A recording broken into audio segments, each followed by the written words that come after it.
Welcome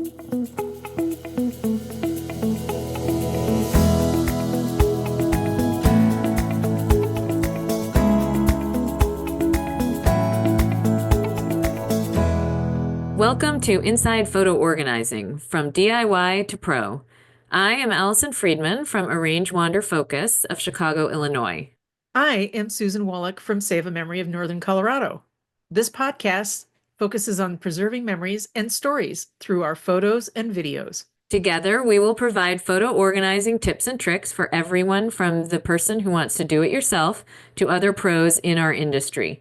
We will also bring you the latest software and hardware for photo and digital asset management. We're passionate about helping you turn disorganized memories into stories you can cherish and share. We will be answering your questions, and we hope that as you learn more, you can complete your own storytelling and photo organizing project and feel more confident to finally know that you can preserve and find those special memories with ease. Join us on this journey of learning how to preserve the memories that matter.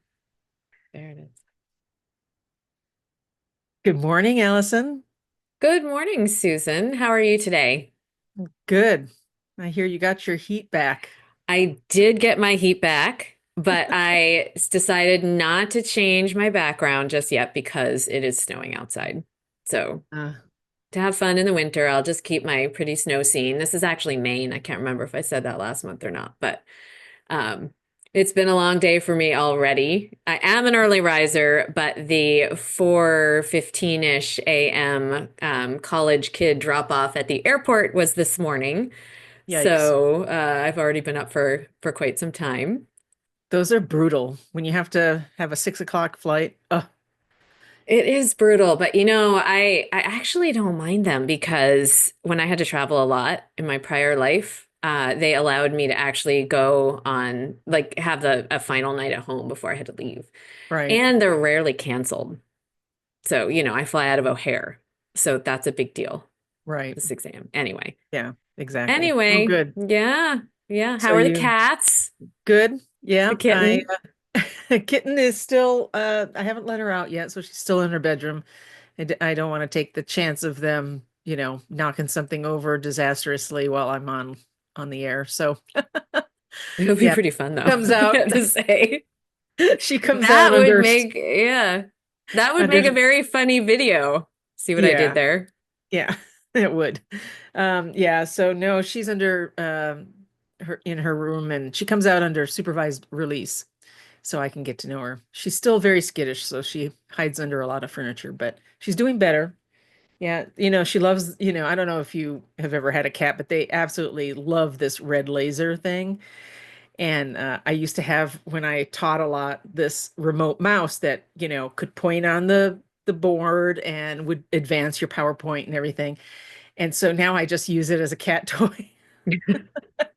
It's always good to repurpose. Yeah, so they love I that. repurpose stuff all the time. Yeah. They love that little laser thing. And so, yeah, animals are fun. Yeah. They are fun. I'm not a cat person so much, but mostly because my husband's allergic, so we don't have any. Anyway, I hope you're taking lots of videos. I'm going to try this little segue again, which you missed the first time, but I hope you take a lot of videos of your cat. And today we're going to talk about what we can do with some of those videos. We're going to talk more about older videos, but today's guest is essentially a video expert in terms of converting them and getting them into your library. Yes. And I we both have known him for several years, and we're very excited to bring him on and pick his brain in this area. I know for a lot of photo managers as well as the do-it-yourselfers, sometimes this can be done at home, but then there's different types of movie film and tape that just require that extra hand-holding. So let's welcome our guest, Adam. Hey, folks. Thanks for the Good invitation. morning. Good morning. To my fellow Chicagoan, sort of. Yes, yes. It's we also had, I heard your intro. We also had an early morning here. We had I was out at the airport at 5 o'clock taking some family to the airport, so I know the Chicago drill. Yes, it's fun. You would probably agree that the 6 a.m. really isn't that bad because the flights get off, the traffic is fine, and that's a big deal. Yep. here, Best even time though to get you're coming out. from a different direction, but still. Yeah. First flight is always the flight you book. It's your best chance of getting out. Always, always. So, Adam, we're very excited to have you here. We're going to talk all about video today. You do a lot of other things, but today we're going to have you Yeah. focus on video. And I did mention you are in the Chicago area, although not quite in the city. Right. But please tell us a little bit about yourself, about your business, whatever else you want to share before we really get into it. Yeah. So my name's Adam Pratt, and I'm the founder of a company called Chaos to Memories. As you mentioned, we're in the Chicago suburbs in a town called Wheaton. And I think the short story, kind of the genesis of our work was maybe 10 or 15 years ago, I kind of got into my own family project, as many of us do in this world. I started to feel passionate about my family photos and my home movies. I scanned and organized everything, and I found two things. One was I loved the results, and everybody loves the results, but I also loved the process. And I feel like photo organizing and conversion and preservation of memories is kind of like exercise. Like everybody likes the results, but not everybody likes doing it. So since I like doing both, it just grew on me. And after 22 years at Adobe and a life of photography, I actually left Adobe, and we have almost a dozen people on staff now, and we do all the stuff. We convert home movies, which we'll talk about today. We scan photos, we organize digital photos, we restore damaged stuff. Like basically, if you can see it or hear it, we handle it. So that's our world. I love that you compared that to exercise. As a little side note, because you are a bit of an exercise enthusiast, or at least like the long run, the Yeah. adventure. Yeah, it's funny you mention it. I just signed up for another 100-mile race. There it Um, is. I my knew there I, was I something. I have two sisters, and we plan to run a 100-mile race together in June of this year. And the connection I make between photo organizing and running is that, like with a 100-mile race, you don't run 100 miles. You can't think about that because it's too much, it's too overwhelming. So instead, I think of it as running a mile 100 times. I know it all adds up to the same. I'm not, I'm not missing it, but it just makes it more manageable. And any of these projects, whether you're scanning photos or organizing digital photos or converting home movies, which we'll talk about today, most of us have a lot, and for most of us, it feels overwhelming. So just making bite-size, little bits of progress is really important. Yep, absolutely. I'm not in your arena there, but I have done 100-kilometer walk. And I get it. 100%. You have to do it in the bite-sized pieces. Yep. So let's talk about video in particular. And let's just dive right in. Video is a pretty broad category, Hmm. actually. I mean, a lot of people think of video and they just think of what they're taking on their phone. Like I was joking with Susan before we came on or before we started with you about taking video over cats. But that's some video. But let's talk about all the rest of it. We're all Yeah. of a certain age on this Right. podcast to know that there's a lot of video out there that you don't take with your phone. Yeah. Talk about Yeah, that. so I would think of it in four main categories, and we'll kind of do a rewind, and like no pun intended, but like we'll start with the latest stuff and go back. So the latest stuff, as you mentioned, is stuff we're taking on our phones and cameras. And those don't need converted normally, but sometimes they actually do need converted, and sometimes they just need organized because there's a lot of them. Rewind a little bit and you go back to DVDs from like the early 2000s over the last like 10 or 20 years. And most people think, well, that's DVD, it's safe, it's digital. It is digital, but it's not safe. I tell clients all the time we have a higher failure rate Mhm. of DVDs than we do of Betamax tapes that are 40 years Interesting. old. I used to work in the DVD industry, and I always feel like I'm telling people bad news, but DVDs don't last as long as people expect them to. So that's actually probably the most urgent one. And then rewind a little bit from there, from like 80s, 90s. Most of us have lots of videotapes, rectangles of all sizes. But you've got videotapes and cassettes, and then go further back, kind of like 70s and further. And then you get into the film reels. So you're talking regular 8, Super 8, 16 millimeters. So those are the four categories: digital, discs, tapes, and reels. That's how we think about it. Well, the interesting thing with the discs is they are digital, but most people don't Right. realize they think, oh, I'm just going to pop this into my computer and I'll be able to watch it. Yeah. Well, not you sometimes, Yeah.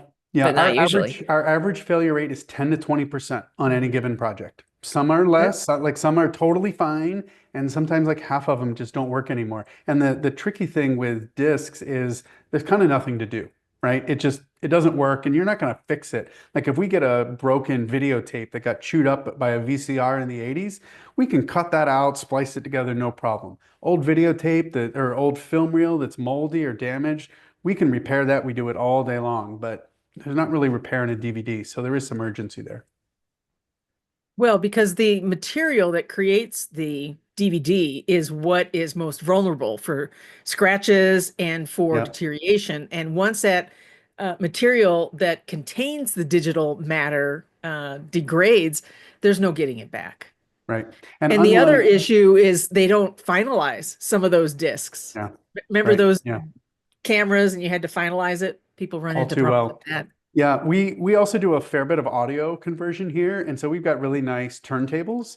And with a turntable, if something's really scratched, I just take the needle, move it over, and I skip that section, right? But I can't move the laser on a DVD player. Like if something's scratched, it just doesn't work really. Mhm. So yeah, it's a hard thing. Yeah, I had a photographer client. We had, I don't know, almost 200 CDs. These were CDs, not Hmm. DVDs, so not even movies. Some of them were movies. And she thought she was being very smart, and that was her backup of her whole business up until a couple of years ago. And I think 10% failure rate was probably about where we Yeah, were. CDs, you can, we're not going to go too far into that. CDs, you can recover a little bit. There's some software out there right. that you can use to run. Takes a long time to run and sometimes recover some Yes, of it. But they right. really are. People, I will say the one thing about DVDs is they usually are what they say they are, at least, Yeah, right? If it says so and so's graduation, that is usually what we'll find. But when you move right. backwards in time to the camcorder tapes and the VHS tapes, Yeah. it's not always the case. Well, we had one of those. It was pretty hilarious this summer where a guy brought in a tape and he was like just being this great husband. He's like, "This is our wedding tape. I'm so excited to get it converted and I'm Oh going to give no. it to my wife." He was so jazzed. And when he picked up, we had to tell him that it was a marching band competition. It was like, "So if you find the wedding tape, we're happy to do it." But Oh no. the label did not match the tape. So we've all At seen. least it wasn't the Super Bowl. Yeah, I see right. I see a lot of sports. And we do get to Yeah, then see all the old commercials, but yeah. yeah. Yeah. Yeah. So what are some of the challenges with converting all of this old stuff? Yeah, I think one of the biggest challenges that we're kind of obsessive about is being able to find and share it. Because if all you do is convert it, good job. Like that's great. But we are often people's second video conversion service. Like I'm sad to say, people who have Mhm. already spent money on another company or a big box place that they ship off to and the results stink, or they get back files that are like tape 12. You're like, what's tape 12? And honestly, we all know what a tape is, but you go one more generation and literally people are like, what's a tape? Like the Mhm. concept is lost. And so tape 12 doesn't mean anything. So for us to be able to deliver a tape that says like 1985 1031 Halloween, that matters, right? So I know when it was shot, I know the subject. So I think that's one of the challenges is not just converting it, but having a plan for organization so that you can actually find like, the birthdays and the retirements and the weddings and the honeymoons and like all of that stuff. So I think that's key. And so what is the best way for or that you digitize and convert these different tapes and media formats? So let's take, the ones that are most common, the VHS or the other ones in that cassette area. Yeah. So just in terms of equipment, Hmm. yeah, so it's a funny thing. It's like the easiest thing and the hardest thing. So when it works, so easy. And when it doesn't, it's a nightmare. And so I'll give you a couple practical examples. The conversion hardware, we actually use the Elgato conversion device. It's not fancy. It's about $100. Anybody can buy them. That's the easy part. It just connects like your VCR or your camera to your computer and it works fine. The challenge is none of these cameras or VCRs have been made for anywhere from 20 to 50 years. Like we have VCRs that are more than 50 years old to support some of these old formats because we convert more than 30 formats of home movies. And so we've got to have at least 100 different devices and cameras and decks and stuff to do that. So the equipment, the digital equipment, it's easy. You can go buy it on Amazon today. The analog equipment, finding it, sourcing it, maintaining it, um, finding people who can repair it, that's the challenge, just to keep all of this working. It's a tricky thing. And I'll give you another practical example. Mini DV, these are the small video cassettes. I don't have a sample in my hand, but they're like late 90s, early 2000s. Many people have them. They're actually digital video, so in ways they're the best quality, but they are the most finicky tapes we convert. Even though they're the newest, they're the worst. They're the most time consuming. They can have so many glitches and technical issues, even though they're the latest and greatest. There are definitely some challenges to them. The So mini DVs, I think. Oh, yeah. Oh, I think you said I was two different things. I was thinking mini DVD and mini DV, which are different. But you're Well, talking about mini yeah, DV, right? The yeah, little, I don't digital have any right in video. front of me. yeah. They're kind Yeah, of like the Matchbox tapes. size Yeah. tapes. Yep. Yeah, and So they for can be that, you challenging. actually need the camera, not the VHS player. Right. And that can be difficult sourcing that out as well. I know in my own business, as I was getting started looking for old cameras, I'm sorry, VHS players as well as digital cameras, it's kind of a crapshoot, when you're looking for it and you pay a vendor and you bring it home and, it may or may not work the way, it's designed. So it's very, very challenging. Yeah. And you just know because there's not that many people that are doing what we're doing to help bring awareness and get those old media tapes converted, that it's a dying industry. And in another 5 or 10 years, we may not have the ways or means to even read that stuff. Yeah. Well, and I totally agree. I think there will still be people doing it. I hope to be doing it. I think the reality is the number of people who are doing it is going to get smaller and smaller, and I think the service is going to get more expensive. I mean, it's crazy that I will buy a $50 VCR and spend $600 to have it repaired, right? Like nowhere else would you do that with any other technology, but that's how challenging this can be. Um, so yeah, Well, I feel like it's, there's a window, right? Like, and yeah. I encourage people, I don't want to scare people, but when we work with clients, I encourage them like, don't wait on this. This is not going to get any easier or cheaper. The quality's not going to get any better. Like, get it while you can. Exactly. Yeah. I always ask people when they come to me for, it doesn't matter what they come to me for. I always ask, do you have any old tapes? Because they're not going to last. And the equipment, you're right, is gone. So what if somebody actually has, we'll just do VHS tapes for a moment. What if somebody actually has an old VCR, Yeah. sorry, having some trouble, been up for a while. What if somebody actually has a VCR at home? Is this something they can do? They can, as long as there's a couple things. Again, I don't want to scare people, but I don't want them to be surprised either. On one hand, you are going to need the VCR and it needs to work. So many people Yeah. put the VCR away because it was like chewing up tapes at Blockbuster 20 years ago, and they forget that. And then they put their wedding video in, and they're like, oh, golly, I've got a rat's nest of stuff here, and it's snapped or whatever. So make sure you've got a deck and that it works and it's gentle. You'll need the $100 like device, the like a converter device, and that's not a big deal. I think the That's part available on Amazon. Yeah, you can get that at Yeah. Amazon. I think the part that surprises people is the time because we are used to digital everything these days. But when you're going from analog to digital with these old videotapes, there's no way to speed it up. And a VHS tape can be anywhere from 1 to 8 hours. And that's a long time. Like that could be a whole day. And there's no way to speed it up. And most people, if they're lucky, are going to have like one conversion unit. And most people that come to us have dozens of VHS tapes or whatever they have. So you can do it yourself. You just need to be ready for it to be an investment of time and waiting. Um, yeah. And troubleshooting, because Yes.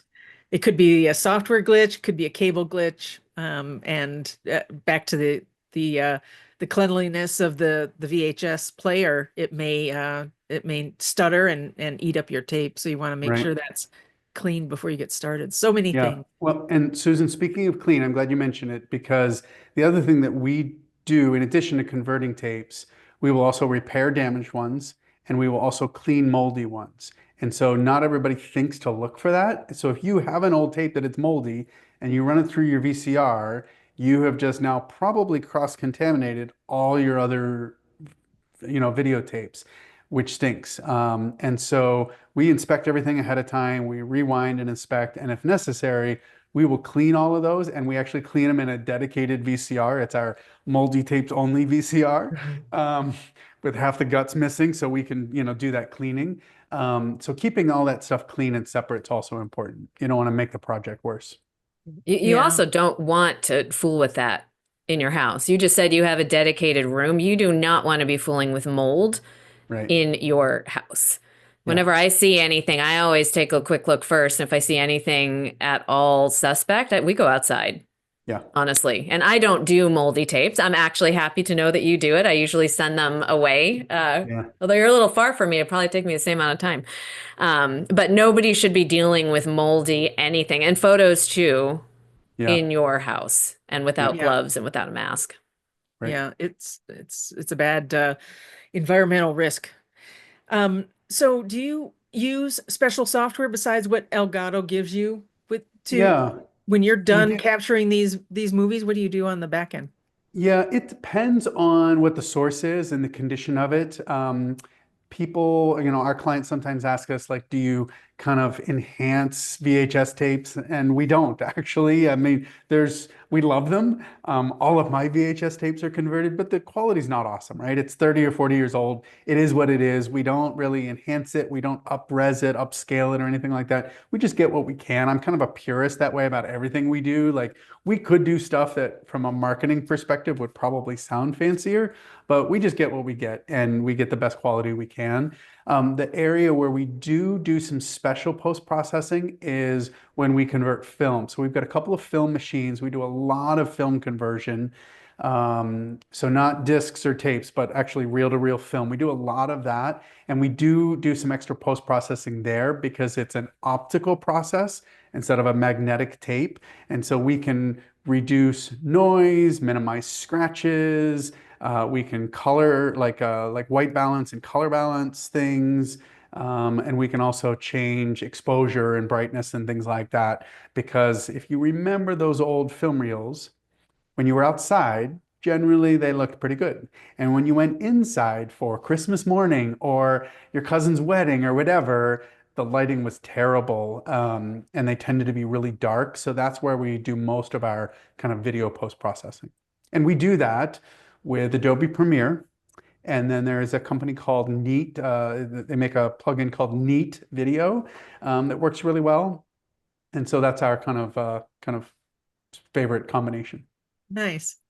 The other thing you have to, sorry, I the was other just thing gonna you also have to do with those is you have to clean those first, right? All of We those, do. the film Yes. reels. Yes. The film yeah. reels is one of our favorite things to do. And like so much so that our staff not quite fights over it, but they're like, oh no, me, I'll do it. I'll do it. They really enjoy it. But it is one of our most tedious services. It's one of our most expensive services. And clients all the time, they say, well, hey, if I bring you a lot of video, like, will you give me a discount? And fair enough to ask, but we don't because it never gets faster. Like, and we do some things a little old school that I'm actually proud of, including like we clean all the film twice by hand, right? And then we add new leader to the beginning and end. That's just like the white opaque stuff. That does two things. It protects the film on the inside and the outside, and it also ensures when it goes through the machine that we're not missing any frames. Because if you just shove film through, you're going to miss the first several seconds, right? Which is normally like, hey, surprise, or somebody's birthday, or the first moments of Christmas. You don't want to miss that stuff. So we do all of those things, including the cleaning. And then the other thing that we do is every reel that comes to us, we return as is. So a lot of companies will combine reels because it's faster for them. They're going to make more money. But I feel like there's a loss of accountability like where you're like, hey, did those 8 reels really turn into this big reel? I don't know. So with us, like somebody brings us 32 reels, they get 32 reels back just like they came. That's peace of mind for me. Like that's how I would want my stuff brought back. And so that's how we do it. It's a little less efficient for us, but I think it's better for the client. But it also retains that original source. Right. And in when you talk about archival methods and best practices, you don't want to combine sources because then you lose Right. the data around that. And I know that one of my friends sent me an old family movie reel that was on VHS that they previously, was 8 millimeter. So, every you know conversion, it brings it up a little bit more. But whoever the company was did exactly what you said, and they just merged it. So my friend is saying, yeah, if you look at this, I'm a baby, then I'm a teen, then I'm a baby, then I'm a teen, and it's Yeah. just not enjoyable at all to rewatch it at that point. Yeah.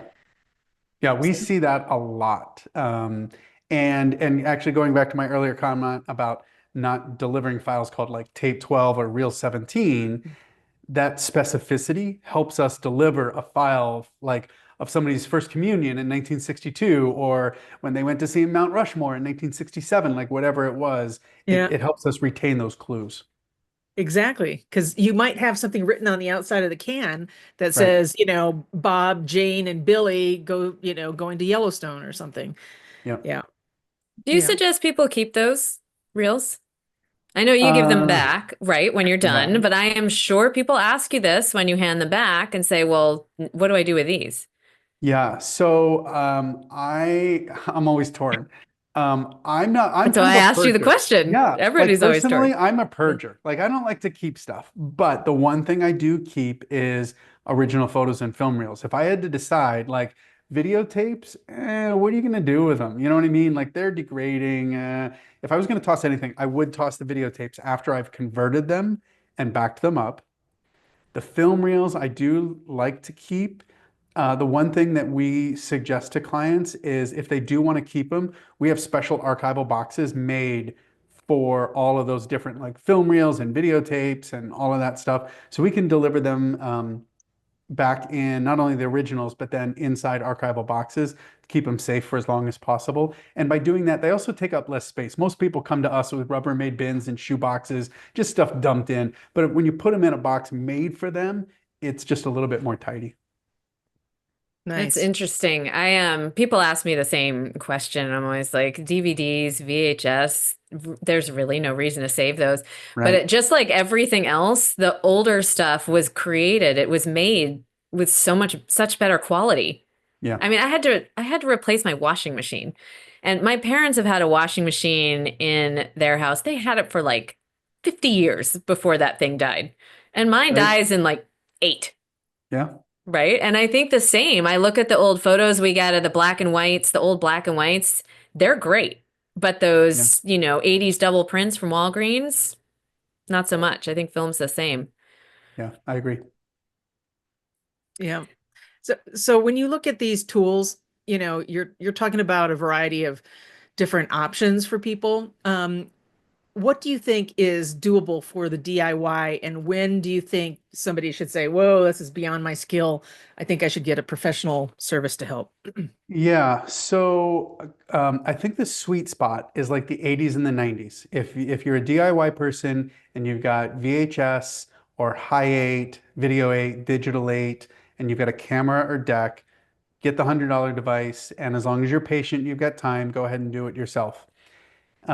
Anything newer than that, like the mini DV tapes. Again, I worked for Adobe for more than 20 years. I know digital technology inside and out. Mini DV tapes are a pain. There are so many things that can go wrong with them. They're a pain. And so that would be something that I would probably punt on if I was doing this at home. And then going back, I would also suggest outsourcing the old film reels. The there are a couple of units you can find online for say $300 to $500. They're terrible. The quality's terrible. The process is terrible. They're really a nightmare, and they take forever. Like you'll hate it, and you'll say, "Oh, that guy was right. I shouldn't have wasted my money on this thing." I would say just to get in with a decent piece of equipment that does it well is going to start at $10,000 and quickly go up to like 100K easy for the film reels. And so because of the cost, I would outsource that. It's just not worth it. And honestly, the prep materials on film also. I mean, just to get started with prep, to get like a basic splicer and some cleaning materials and a rewinder and some leader, probably cost you $300 to $500 just on like supplies that it's just, I don't think it's worth it. Yeah, those are all great points. Yeah. I think people can do DVDs and Yeah, CDs good and point. those I forgot themselves about too. Yeah. Yeah. discs for sure. Yeah. That's yeah, Unless that's you have very an old manageable. zip disk or something and you don't have the player anymore. I Yeah. had somebody not too long ago bring me I think 5 zip disks, and they had no clue what was on it. They figured it was pictures and things, and there were. And so I still remember the day back then that, you know, oh my gosh, you could store 100 MB of data on these things. That was like breakthrough technology back then, and now hardly, you can't even find the drives to play them back. Yeah. Yeah, it's the challenge of all of this for sure. Yeah.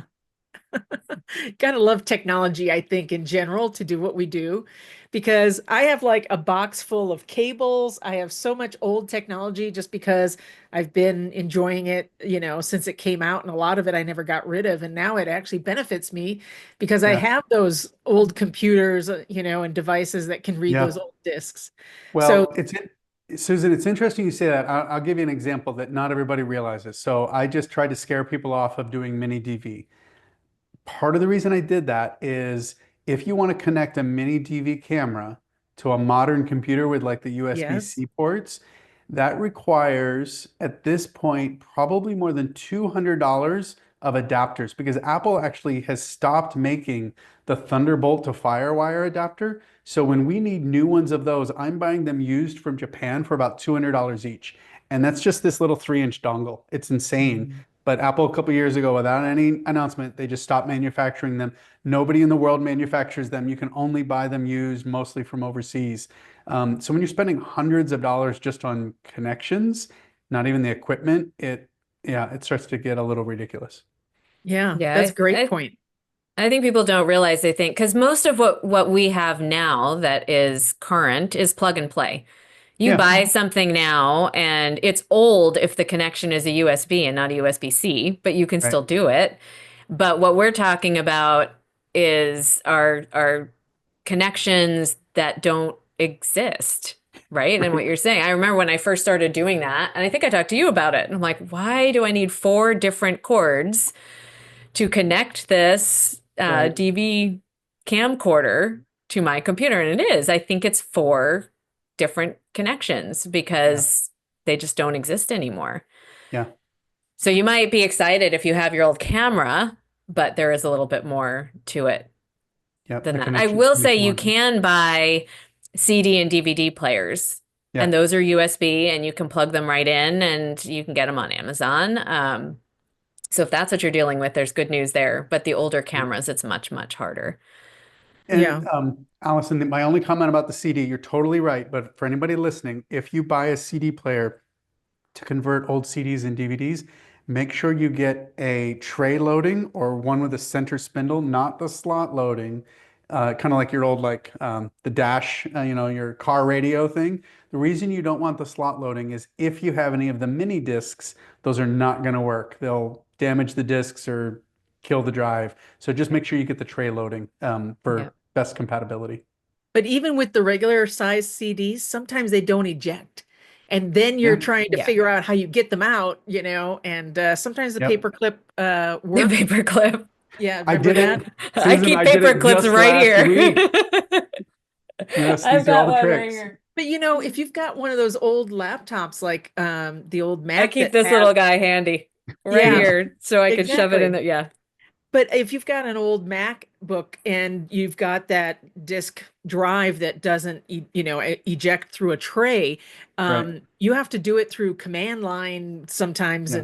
and, holding buttons and trying to restart the computer and all this kind of stuff to Yeah. get it out of there. So protect your sanity. And a lot of these drives are less than $100, the external drives with a tray. So yeah, Yeah. well Yeah. It's worth it something to something think about else it. about yeah, something else about those CDs which I didn't realize because I hadn't run across it just yet was that some of the mini ones, so we're talking the ones that are like this big, they're about half the Yeah. size of a regular, most people Yep. like, well, a lot of people know what a CD is. They can be double-sided, which I did not know at the beginning. And then I'm Yeah. looking at some of them going, why? It says that there's all this stuff on them. Where is it? Where is it? And they look a little bit different. They won't have a paper label on it like some of them do, but they Yep. also just literally look, you can't tell which side is To up play. to Right. play. So if you see some of those and you are doing it yourself, make sure you flip it over. I don't know. I don't think there's double-sided full-size CDs, or at least I haven't seen those. But I know the No. mini ones, there can be double-sided. So if you have them, check Yeah. both sides before you Yeah. toss it. And to add even more to that, Allison, not only can they be double-sided, but if to connect with what Susan said earlier, if they were shot in a like a Sony or a Hitachi Handycam, they may need finalized on both sides and converted on both sides. And when you add all this stuff up, sometimes people come to us and say, "Oh, like I see what you do, like that's a little expensive." And I'm like, "Go ahead, try it yourself. Yeah. Let me know. Let me know Have how it fun. goes."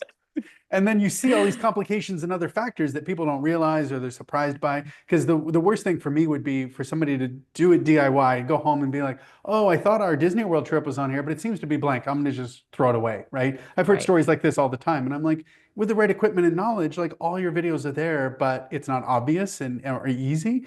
So sometimes I tell people before you give up, whether it's a disc or a tape or whatever, before you give up, if you're doing it DIY, consult with an expert that you would trust and just get a second opinion because maybe your wedding video is actually there. You just don't know how to find it. It happens a lot.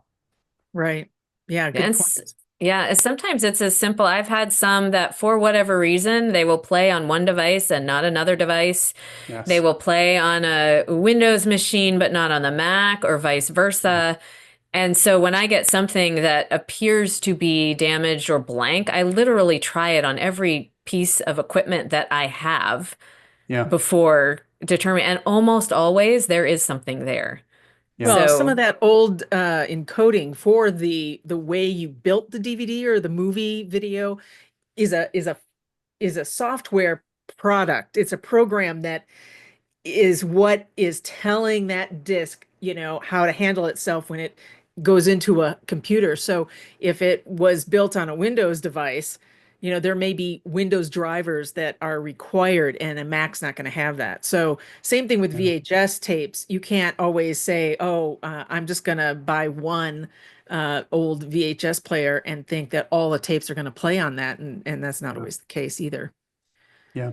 Yeah. It's a good topic because the mini DVDs, I think, are the best example of that. They're supposed to be standardized. And normally they are until they're not. And so in our studio, my memory's correct, we've got Sony, Canon, Hitachi, and maybe Samsung. So we can test and finalize on across all those devices. And then I thought I was covering our bases, and then I realized that doesn't always work either. And no, so now we've got, I think, a JVC deck. It's actually a DVD burner deck, and we finalize discs in that separately. So we've got 5 or 6 different devices where we just go down the line. Does it work? Does it work? It's like I said, when it works, it's awesome. And then when Yeah. it doesn't, it does require basically some equipment and some troubleshooting, so a little bit of persistence. Yeah. I So actually what think sorry, go ahead. I was just going to say, so you're basically saying it's not straightforward. As long as it's straightforward, it is. But then there's just always this wild card, right? Yeah. Of any of this stuff. Yeah. But that's the thing though. So I know that we have our audience is built of both people who do it themselves and Mhm. professionals. And I do want to say to the DIYers that there's nothing wrong with trying it yourself. I would not, with the caveat of if it's a tape, you definitely want to test that machine first because it could eat it. So find Right. yourself an old tape you don't care about, stick it in there, make sure it's not going to actually eat all your tapes. But assuming you have working equipment, there's nothing wrong with trying it. But if it does not work, don't toss it, which Adam said a little earlier. Yeah. that's when you might want to, even if you want to do all this yourself, take those and just bring them to somebody else and see, I tried, can I get something off of this? Well, Yeah. and I've even had tapes from people that, for whatever reason, would not play in that enclosure. So I've taken it out of that enclosure and put it in another VHS Yeah. enclosure, and off we Yeah. were running. So it's that level of confidence that you need to, dive in and take something apart, and put it back together if you need. And then to regularly clean your VHS player is really important, so that you're getting a good capture. The Yeah. tapes back then, it's funny, our perceptions were like, wow, it's great video. And now you look at it compared to our 4K eyes, that we're seeing, and Yeah. people are like, you can't make it any better. It's like, no, you captured that style of media back then, Right. and you kind of have to enjoy, like, enjoying the black and whites. You're not going to Yeah. colorize the old black and whites per se. Right. So We talk about that a lot. Whenever people bring me old tapes, especially VHS, I always have to mention that because just remember, this is not going to look like what you shot on your phone. And just Yeah. like I actually have a funny addition, my in-laws were here over the holidays and they brought a bunch of these little guys. micro So cassettes. micro cassettes, and a couple of them they had from a little micro cassette recorder. People would literally talk into it, you Yeah, know, and had one, but still a have one. couple, yeah, but one of the tapes they were pretty sure, and it's the same size tape, but one of them they were pretty sure was from their answering machine. Hmm. So if you are older than a certain age, you'll have no idea what I'm talking about. But we used to have these machines that somebody would call, and if nobody was there, it was an actual physical machine with physical tapes in it that would record a message. So she brought them, and she had said to me before that she had found some and she was just going to toss them. And I said, don't, there could be, if you want, bring them down and I'll take a look. And I actually think that there is some audio on one of these from my brother-in-law who passed away That's several good. years ago now. So just a little lesson, literally any tape, if you have it, we can probably get stuff off it, Yeah. right? Well, Don't and toss it. And there might be junk. I've played through two of these so far and it's literal junk. Yeah. Um, a lot of testing 1, 2, 3 or Right. whatever, but I found some. and if it oh, one more thing, if it looks like this, I don't know if you Yeah, can see that. See that? yeah. We Yeah. can fix that. Yeah. Broken tape is what she's holding up there for Yeah. Yeah. listening So audience, you but can see the tape coming tape out. is coming Yeah. out. Yeah. Yeah, but to that point, I had a voice answering machine that had those tapes. And from that, I was able to take off of that messages from my grandmother and my parents and save it. And so those are some great memories of them calling, and me not being home and them wishing me happy birthday or whatever. And now, I've got that audio, even though they're no longer with us. So, it's magical if you can get that stuff and add it to your collection. Yeah. It's fun memories. So you mentioned towards the beginning, right towards the very beginning, that what one of the parts that you love the most or is most important is how we actually, once it's converted, what do we do Hmm. with it? Yeah. So what are your suggestions? What's your favorite way to deliver? What do you suggest people do with these files that you're giving them? Yeah. So we do a couple of things. We have a couple of options. So by default, when we do a client project, whether it's videos or photos or both or whatever, we deliver everything either on a USB thumb drive or a solid state hard drive because they're fast and reliable and as safe as we get these days. Um, One thing, a question we are frequently asked is, will you convert my videos to DVD? And after this conversation, I Right. hope it's Hopefully no one will obvious that say the answer that. is no. It's just fragile. It's just not a good long-term format. So we refuse. We just don't. I could, I don't. It's not worth it, and it's just not safe. It's not a good practice. So we don't do that, but we'll deliver on solid state storage at a minimum. And then two other options that we offer would be if folks would like to be able to access that stuff at home, that's great. But if they'd like to access it anywhere on the go, then we have basically what we call a YouTube service. So we will use the client's Google account, which is free. It's unlimited storage on YouTube, and we'll upload everything as an unlisted playlist, so strangers can't find it, but it's easy to view and share. You can send it to your mother's iPad or to your niece's phone or whatever, and you can view all of these home movies on the go, which I think is great. Like I've got all of my Super 8 reels back from the 70s through videotapes to the 80s and home movies through the 90s and early 2000s, all on YouTube. I can just find all the fun, old, silly, embarrassing, whatever, all searchable and shareable. So we do that. And then one other thing that I think is a little funny.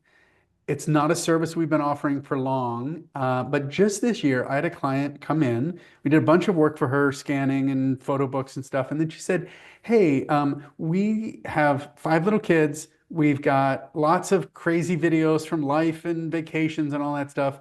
Could you just like put those into a video for me?" And I'm like, "Really? Just like sequential, just throw it all in a video?" She's like, "Yeah." And I was like, okay, like I wasn't excited about it, but I did it. And it's all random. It's low res, it's high res, it's vertical, it's like vertical and it's landscape, it's everything. And we did a few things in Premiere to like make that look better. And then we delivered her just a slideshow of the year. They loved it. They just went nuts over it. And they're like, okay, I want you to go back and do the last 10 years. And we tapped into their iCloud account. We downloaded all the videos. It didn't take long. It wasn't super expensive, but it was kind of like a year in the life of video. And I was a little skeptical at first, to be honest with you, but it really turned out nice. It was a fun project. So out of curiosity, how many minutes do those annual videos turn out to be? Yeah, that's a great question. They were kind of crazy. They were like 2 to 3 hours. And we're not, and we got to remember, we shoot video differently than we used to, right? We shoot video for like 5 seconds. We don't Yep. put up a camera for the dance recital for like an hour and 45 minutes. Like it's just different now. And so that's a lot of material just in little bite-sized chunks.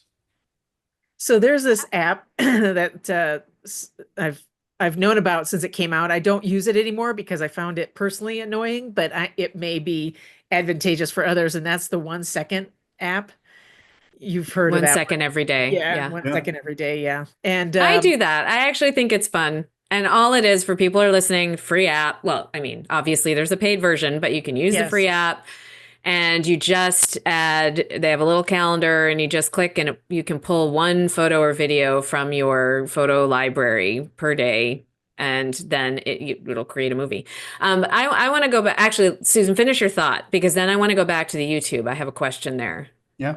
Well, just that is another tool to capture your life in video, but do it intentionally with little bite-sized videos throughout the day. And then you can look back through that and quickly recreate something that Adam is doing for his clients there.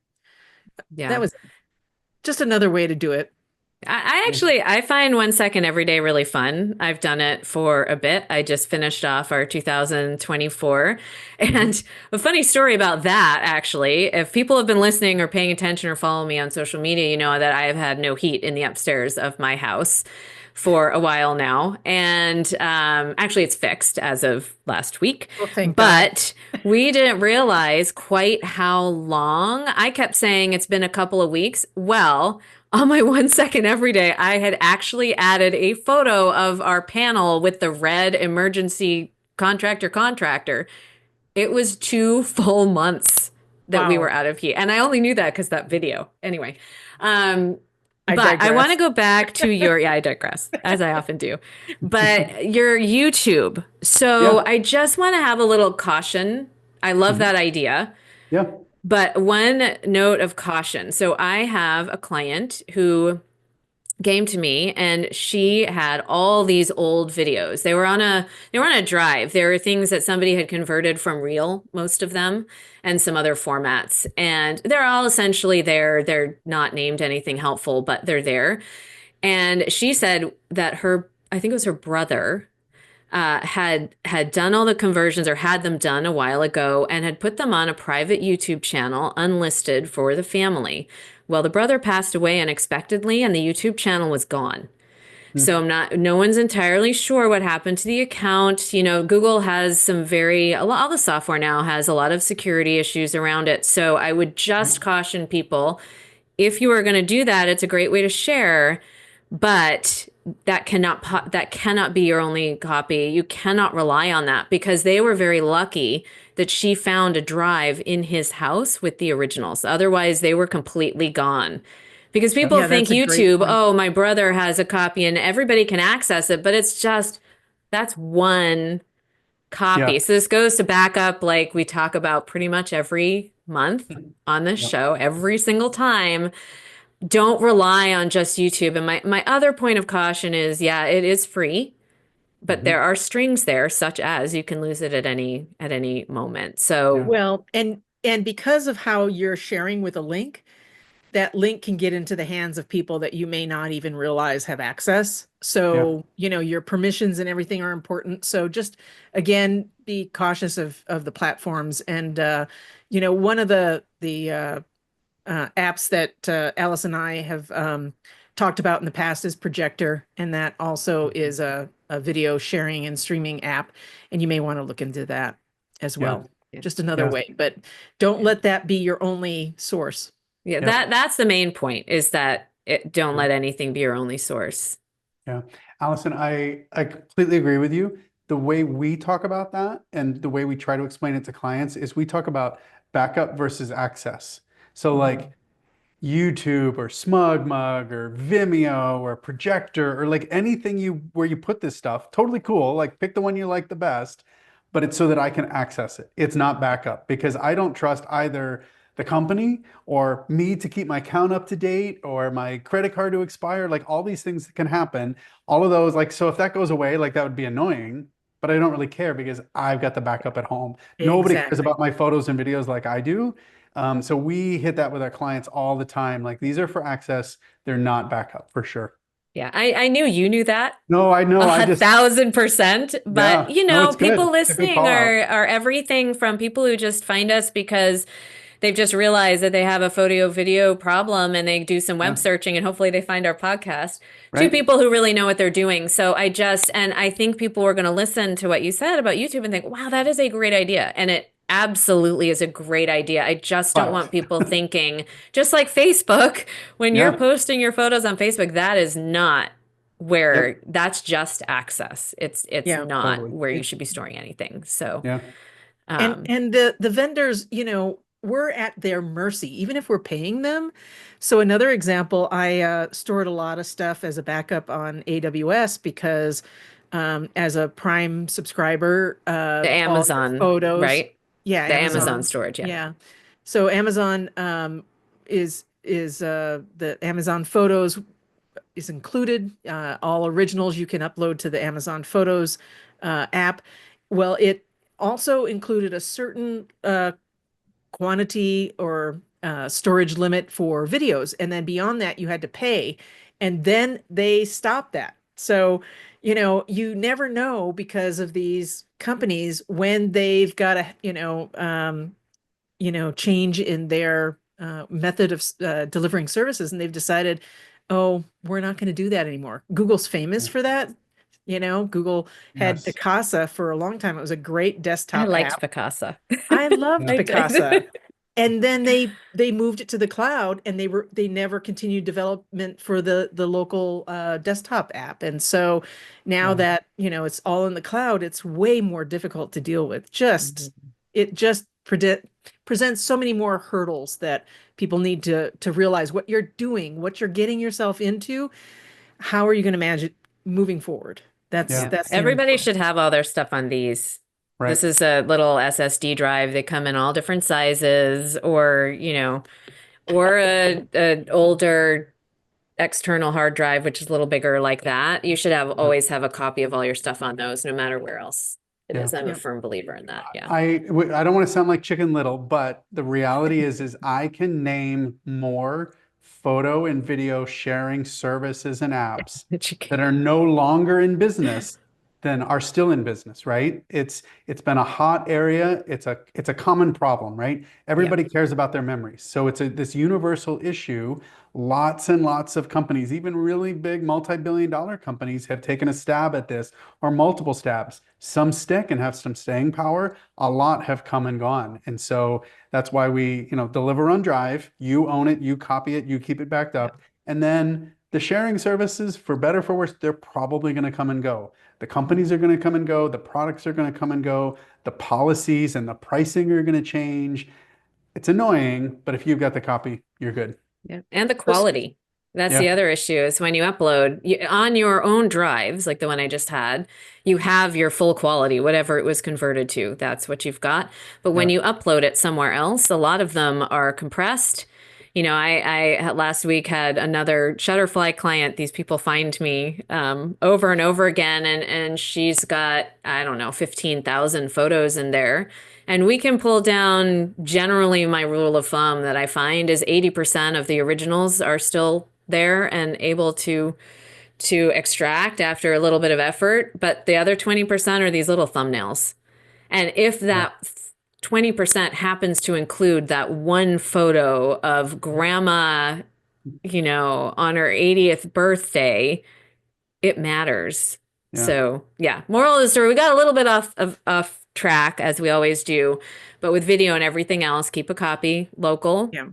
and then choose your favorite access point, but make sure you've got all of those. Yeah. Spot So on. I have a question, Adam, just in regards to all the business that you're doing now. What is Yeah. your best practice with your clients as far as the work that for example, I send you some 8 millimeter tape and then something happens before I can back up that job. Do you Mhm. keep, like, could I call you back up? And what is your time frame to allow me to perhaps get a copy if some disaster happened on my end because I missed? Yeah. Yeah, it doesn't happen often, but it happens. And so we keep a copy for a long time. We don't promise forever, but I'll just say we keep client projects backed up securely for a long time. So that if you get a project from us, either in person or we ship it back to you because you're somewhere else in the country, and we've never had a shipping problem, but it could happen, right? Stuff Yeah, happens. Or even a local client, they take it home and they lose the USB under their car seat. Like, who knows, right? And they're like, oh my golly, I just paid this company all this money and I got all my memories back and I can't find them already. I'm like, just stop back. We'll make you another thumb drive. It it perfect. it doesn't happen often, but it happens. So we're ready for it. It's a Good. good Good to backup know. lesson. Yeah. Yep. Well, we were talking about backups, so. Yeah. Yeah. So what trends do you see? So I know you recently had a blog post, which is why I'm asking this question, Yeah. about the trends that you saw in the industry over the last year. And Yeah. let's see if we can keep it a little more focused on video. But what do you see happening? What were the trends last year? What's your prediction for 2025? Yeah, I think three things that jump out to me for 2025 when it comes to video. One is people are realizing that their stuff's old and there's an urgency about it. So a lot of times people will come in and they'll be hemming and hawing, and most people finally say, just do it all, right? Like, and they may have a lot, it may cost a lot of money. They're like, I got 50 videotapes, and they're like, it's not getting any easier. Just do it. So I think that's one trend. The other one is people assume that they're going to be able to access it everywhere, right? So just like we were talking about YouTube, projector, whatever, wherever you put this stuff, having it on a thumb drive or a hard drive, great, but they expect to be able to see it on vacation, not just at home. And then the third part is the search that I talked about. That I used to have to kind of convince clients about that a little bit, and now more and more likely they just expect it because they realize how much they have. I mean, we had a client this past year bring in 500 videotapes. Like, Wow. you don't want to scroll through 500 videotapes. That's crazy, right? So we want to see, her gymnastics and his, basketball game and her, graduation, like all of those kinds of things. We just have so much media, for better for worse, and we got to be able to search it easier. That's a really good point, and we're not going to delve far into that for this episode. That's a whole other discussion. But there are a lot of tools to help you. So, your file names you already talked about, you give it a name that makes sense, a date Yeah. and maybe a subject. If you put stuff in Apple or Google or Amazon or any of these, a lot of them have AI. So if you search gymnastics, it might come up that way. But there's other things that we can do on the back end too to add quick tags or keywords that can make your media searchable. I know I have a son who uh, was fencing for a long time. And I can tell you that Apple Photos, where I have an iPhone, I took a bunch of videos of him fencing. Well, if I search fencing, I get white picket fences. So AI is not quite where it needs to be just yet. So Yeah, sometimes you've got to add a little bit yeah, more, but it's all possible and it's extremely important because you're right, we have so much media, yeah. Well, so and much one media. other, I want to comment about your AI example.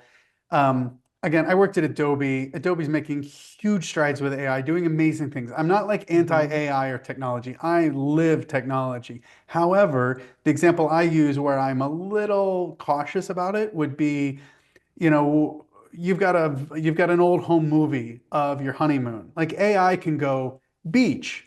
Yeah. Maybe it's even smart enough to say Hawaii, but like that's not the point, right? Like it can find a palm tree, but no, you don't care about palm tree, you care about honeymoon, right? Like Mhm. that's the memory to you. So AI is great. We use as much of it as we can to do great work and to be more efficient. But at the end of the day, there's still a human element to these memories that the AI, maybe one day, never say never, but it just doesn't get, right? And so I think that's just key to use it, but don't over rely on it.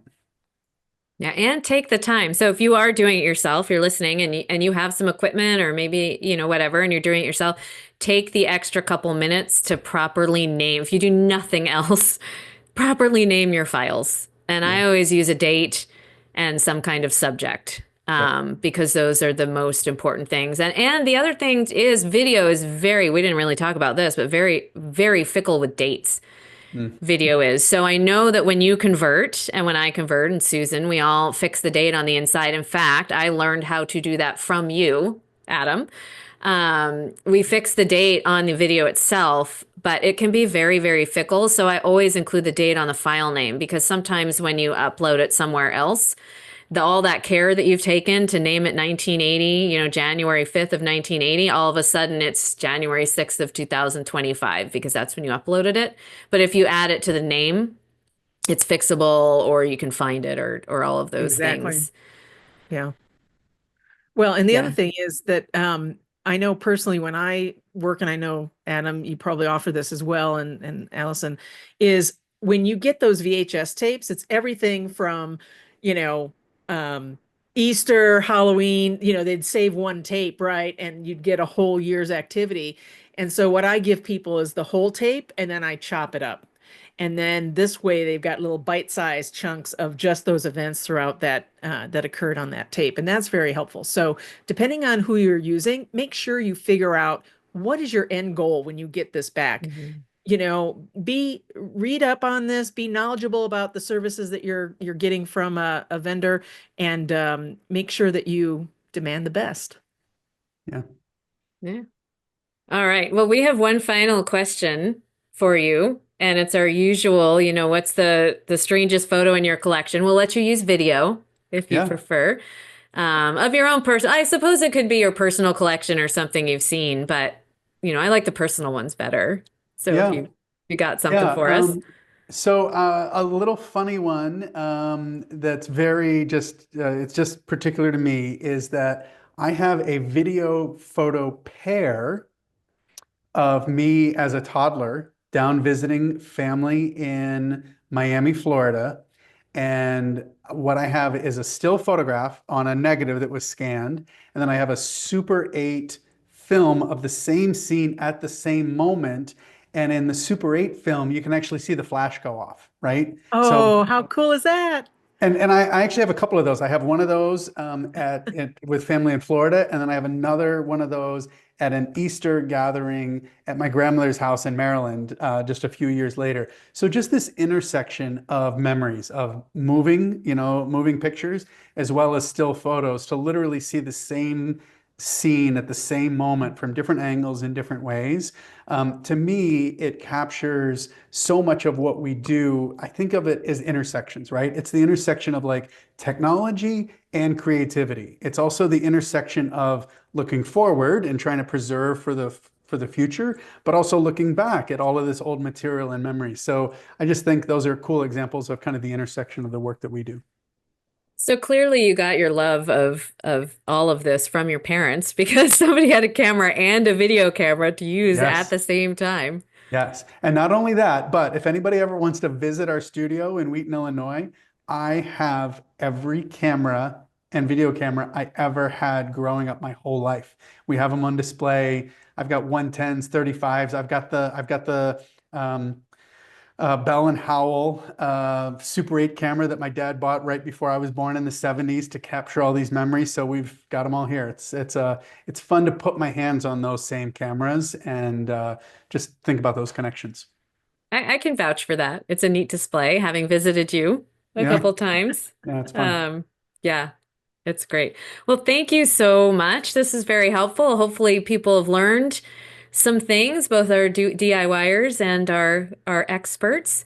And we will put all of the things that you referenced in our show notes, as well as how to get in touch with you, Great. um, because you're a great resource. Thank So you.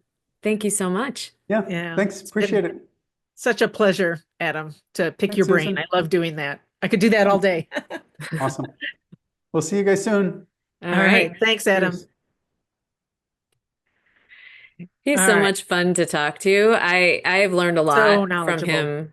Yeah, when I first started, he taught me a lot. He's got some courses out there, so if you visit his website, especially if you're a DIY or a pro, you can take a look at his courses. I've taken a few of them to learn what I needed to learn, and he is very meticulous and knows what he's doing. Oh, totally. He's been my teacher and trainer on many subjects, and just love to pick his brain. And he's so, knowledgeable, and has written books on this subject. And anytime I catch him out in the wild, well, and I say, he's done different presentations through his book publisher. And so anyway, I do follow and just continue to learn from him because it never ends. So I another love your great, phrase, catch him in the wild. well, the internet, out there. That's pretty funny. That's pretty But funny. yeah, no, another great interview, and hopefully this has been helpful to our listening and now watching audience as well. Mhm. Please let us know if you have any questions about this subject, because we can always wrangle Adam back in and get him to help us answer some questions as well, if there's any out Yeah, there. and if you have questions, just visit our website at insidephotoorganizing.com, and there is a place to submit questions, and that's also where you can see any of the resources that we talk about on any of our episodes, including today's. So, Yeah. yeah, see you next month. Yep. Thanks, Allison. All right, Another have a good great one. episode. All right. Until then. That's it for our show today. Remember, you can find this episode on all of your favorite podcast apps. Be sure to click follow so you can stay up to date with the latest in photo organizing. We'll catch you next month.